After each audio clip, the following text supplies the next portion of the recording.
starts with a thoughtful, slightly conspiratorial tone.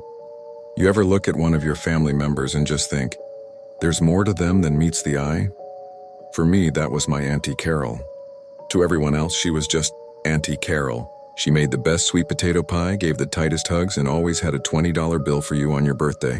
She was this sweet, church-going, middle-aged woman who worked a quiet administrative job for the city. Or so we thought. It wasn't until after she passed that we started putting the pieces together. It started with the funeral. The church was packed, which wasn't a surprise. But who was packing it was. On one side of the aisle, you had a sea of people wearing red. Not just a little red, I'm talking head-to-toe crimson. Ties, hats, bandanas subtly peeking out of pockets. On the other side, an identical sea of blue, head-to-toe cobalt. It was like the world's most tense 4th of July parade. My cousin leaned over and whispered, "Yo, why are all the Bloods and Crips at Aunt Carol's funeral?" I just shrugged. Maybe she did a lot of community outreach, but the way they were looking at each other from across the aisle, it was respectful but heavy. And then, one by one, a leader from each side got up to speak. The first guy, built like a linebacker, all decked out in red, gets to the podium. He's got tears in his eyes. He calls her Mama C. He talks about how she saved his life not once but twice. How she talked him out of a retaliation hit that would have landed him in prison for life. He said she had a way of seeing the good in you even when you were drowning in bad. Then a guy from the blue side gets up.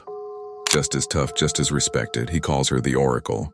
He tells a story about how his chapter was about to get ambushed. A full-on war was about to pop off. But Aunt Carol got him a message, just a simple, "Don't go to the warehouse on Friday, take the boys bowling instead." He said she never told him how she knew, she just did. And it saved dozens of lives. We sat there, our jaws on the floor. My mild-mannered pie-baking auntie, an oracle, a peacekeeper for the two most notorious gangs in the city. After the funeral, we went back to her house to clear things out. In the back of her closet, tucked away in an old shoebox, we found it. Not one, but 2 burner phones. And notebooks. Pages and pages of coded notes. Names, locations, meeting times. It was a damn intelligence ledger. We pieced it together. She wasn't just working for the city. In her own quiet, unassuming way, Aunt Carol had gone undercover, not for the cops, for herself, for the community.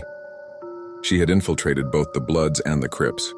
She fed them just enough information, the right information, to prevent wars. She'd tell the Crips the Bloods were planning a move on 3rd Street so they'd clear out. Then she'd tell the Bloods the cops were going to raid 3rd Street so they'd stay away too. She created peace by orchestrating a stalemate. She played chess while everyone else was playing checkers. She wasn't a gangster. She wasn't a cop. She was something more.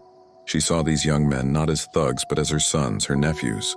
And she put her life on the line, walking a tightrope between red and blue to keep them safe. We never knew. We just thought she was Auntie Carol. Turns out she was a quiet, undercover superhero, armed with a burner phone and a heart big enough for the whole city. And damn, I miss her sweet potato pie.